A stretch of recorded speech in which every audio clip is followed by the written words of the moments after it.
మరికొద్ది గంటల్లో పార్లమెంట్ ఎన్నికల ప్రచారానికి తెరపడనుంది. ఈ ఉన్న కాస్త సమయాన్ని చాలా స్పష్టంగా వినియోగించుకోవాలని అన్ని ప్రధాన పార్టీలు చాలా తీవ్రంగా పోటీ పడతా ఉన్నాయి. ప్రచారాన్ని ఉధృతంగా పెంచాయి. చాలా కార్నర్ మీటింగ్స్ కావచ్చు, రకరకాలైనటువంటి అంశాలకి పెద్ద స్థాయి నాయకులను తీసుకురావడం, కేంద్ర జాతీయ స్థాయిలో ఉన్నటువంటి పార్టీలు అయితే ఆ స్థాయి నాయకులను పట్టుకురావడం, స్థానికంగా ఉన్నటువంటి ఓటర్లను ఆకర్షించడం, స్థానికంగా ఉన్నటువంటి సమస్యల్ని ప్రస్తావిస్తూ పరిష్కరించేందుకు తామేం చేస్తామనేటువంటి మార్గాల గురించి చెప్పడం, ఆ అంశాలను ప్రస్తావిస్తూ జనాల్లోకి విస్తృతంగా దూసుకుపోతున్నటువంటి పరిస్థితి మనం చూస్తా ఉన్నాం. ఈ క్రమంలో పెద్దపల్లి నియోజకవర్గం కొంత ప్రత్యేకంగా కనిపిస్తూ ఉంది. ఇది ఎస్సీ రిజర్వ్డ్ కాన్స్టిట్యున్సీ. ఇక్కడ నుంచి పెద్దపల్లి నియోజకవర్గం చూసుకున్నట్లయితే కాంగ్రెస్ పార్టీ నుంచి గడ్డం వంశీకృష్ణ పోటీ చేస్తూ ఉన్నారు. ఈయన ప్రస్తుతం ఎమ్మెల్యేగా ఉన్నటువంటి వివేక్ కొడుకు, గడ్డం వివేక్ కొడుకు, అలాగే దివంగత కాంగ్రెస్ నేత గడ్డం వెంకటస్వామి మనవడు. సో ఇదొకటి, ఆయనకు ఫస్ట్ టైం ఇక్కడ ఆయన పోటీ చేస్తూ ఉన్నాడు, వారసుడిగా రాజకీయ అరంగేట్రం చేస్తూ ఉన్నాడు. ఇక కాంగ్రెస్ పార్టీ నుంచి గడ్డం వంశీకృష్ణ అయితే బీజేపీ నుంచి గోమాస శ్రీనివాస్ పోటీ చేస్తూ ఉన్నారు. ఈయన కూడా ఇక్కడ విస్తృతంగా ప్రచారం చేస్తూ ఉన్నారు. ఇక్కడ గెలుపు కోసం తనదైనటువంటి ప్రయత్నాలు చేస్తున్నప్పటికీ కూడా ఈయనకు సంబంధించి కొన్ని ఇష్యూస్ ఉన్నాయి, వాటి గురించి మళ్ళీ మాట్లాడదాం మనం.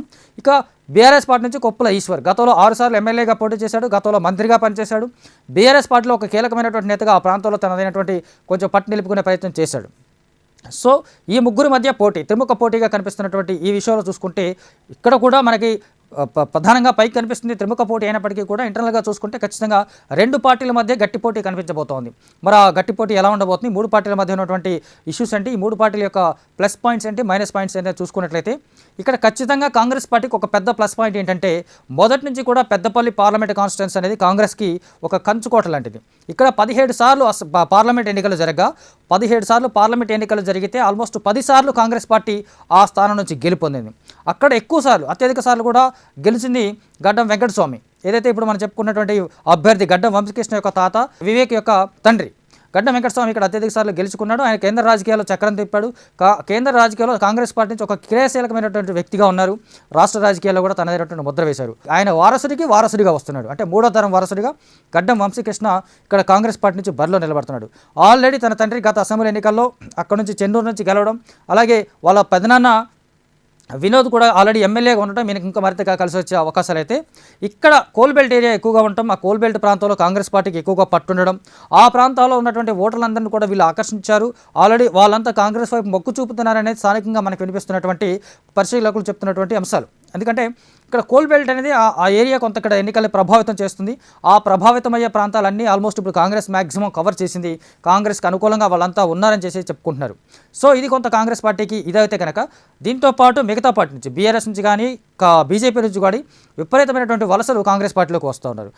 అది చాలా పెద్ద ప్లస్ పాయింట్ కాబోతుంది ఇక్కడ కాంగ్రెస్ పార్టీకి. మరోసారి బీఆర్ఎస్ గతంలో అధికారంలో ఉన్నప్పుడు అక్కడ ఉన్నటువంటి స్థానిక నాయకత్వం కావచ్చు, ద్వితీయ శ్రేణి నాయకత్వం కావచ్చు, వీళ్ళంతా అక్కడ ఉన్నట్టు లోకల్ ఓటర్స్ని ప్రభావితం చేయగలిగినటువంటి కెపాసిటీ ఉన్న వాళ్ళే ఉంటారు. వాళ్ళంతా ఇప్పుడు కాంగ్రెస్ పార్టీలో చేరడం వల్ల ఆటోమేటిక్గా బీఆర్ఎస్ ఓటింగ్ కూడా కాంగ్రెస్ పార్టీకి టర్న్ అయ్యే అవకాశం ఉంటుంది.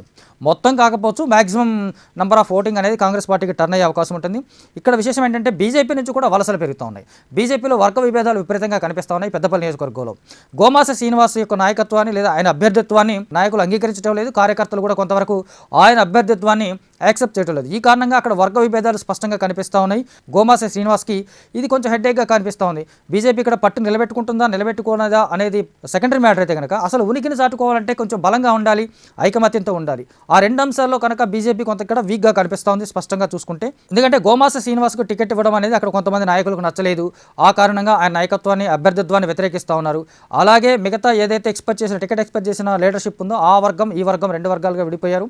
విడిపోయిన వర్గాల్లో కూడా కొంతమంది మళ్ళీ ఇక్కడ నుంచి కాంగ్రెస్ పార్టీలో జాయిన్ అవడం అనేది గోమాస శ్రీనివాస్ ఆల్మోస్ట్ ఇక్కడ ఆశలు వదులుకున్నట్టే అన్నది. అంటే ఇక్కడ బీజేపీ ఇక్కడ ఆశలు వదులుకోవాల్సిందే అన్న విషయం మనకు స్పష్టంగా చూస్తే తెలుస్తోంది. ఇక మిగిలింది కాంగ్రెస్ పార్టీ నుంచి కొప్పుల ఈశ్వర్కి సుదీర్ఘమైనటువంటి రాజకీయ అనుభవం ఉంది.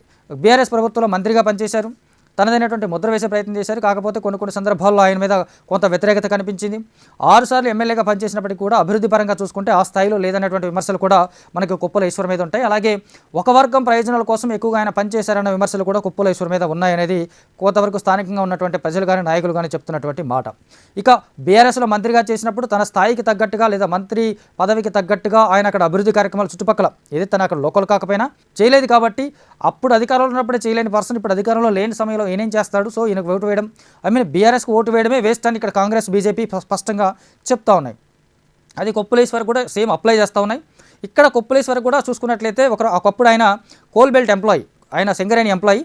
సింగరేణిలో కార్మికుడిగా పనిచేసినటువంటి తనకి అక్కడ ఆ వర్గం నుంచి కొంత మద్దతు లభిస్తున్నటువంటి ఆశాభావంతో కూడా ఈ కొప్పుల ఈశ్వర్ ఉన్నాడు. కాకపోతే ఆ సింగరేణిలో ఉన్నటువంటి గతంలో ఏదైతే బీఆర్ఎస్ పార్టీ నుంచి సింగరేణిలో చాలా బలంగా అక్కడ ఉన్నటువంటి కార్మిక సంఘాలు ఉన్నాయో ఆ కార్మిక సంఘాలన్నీ కూడా ఎప్పుడైతే ఎన్నికలు ఓడిపోయాయో ఇమీడియట్గా వాళ్ళతో స్ప్లిట్ అయిపోయారు. ఆ స్ప్లిట్ అయిన మ్యాక్సిమం సంఘాలన్నీ కూడా కాంగ్రెస్ వైపు టర్న్ అవ్వడం, మిగిలిన సంఘాలన్నీ కమ్యూనిస్టులు అవి ఉండడం, ఆ కమ్యూనిస్ట్ సంఘాలు కూడా కాంగ్రెస్కు మద్దతు ఇస్తుండడం వల్ల కొప్పుల ఈశ్వరి ఆశలు కూడా ఇక్కడ గడ్డిపడే అవకాశాలు స్పష్టంగా కనిపిస్తూ ఉన్నాయి. తను మాజీ ఎంప్లాయీ అయినప్పటికీ కూడా ఆ తర్వాత తను ఎదిగిన విధానం తర్వాత ఆ ఎంప్లాయీస్ని అక్కడ ఆ ప్రాంతాన్ని పట్టించుకోలేదు అనేది ఒకటి స్పష్టంగా చూపించేటువంటి అవకాశం ఉంది కాంగ్రెస్ పార్టీ. సో ఇది పెద్దపల్లికి సంబంధించి చూసుకున్నటువంటి సినారియో.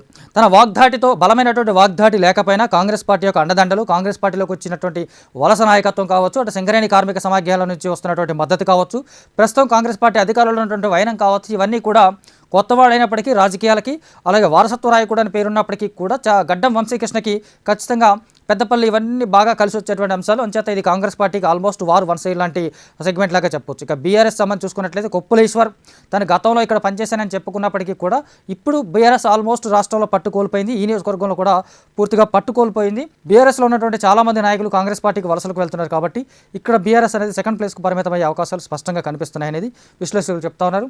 నెక్స్ట్ ఇక బీజేపీకి సంబంధించి ఆల్మోస్ట్ ఇది హోప్లెస్. ఇక దీని గురించి పెద్దగా ఎక్కువగా మాట్లాడుకునే దానికి కూడా స్పేస్ లేదని చెప్తున్నారు. కానీ ఏదైనా మ్యాజిక్ జరిగి ప్రస్తుతం ఏదైతే మనం ఇంతకుముందు చెప్పుకున్నట్టు ఆదిలాబాద్ గతంలో ఎవరు ఊహించిన విధంగా ఆదిలాబాద్ బీజేపీ గెలుచుకుంది. అలాగే కొన్ని సెగ్మెంట్స్లో బీజేపీ అనూహ్యంగా పుంజుకొని గెలుచుకోవడం మనం చూసాం. అలాంటిది ఏమైనా మ్యాజిక్ జరిగి ఒక మిరాకిల్ జరిగితే కనుక బీజేపీలో పెద్దపల్లికి సంబంధించి బీజేపీ ఒక సెకండ్ ప్లేస్కి వరకు వచ్చే అవకాశం అన్న ఆశ్చర్యం లేదు. ఒకవేళ గెలిచినా అదొక మిరాకిల్ అవుతుందేమో.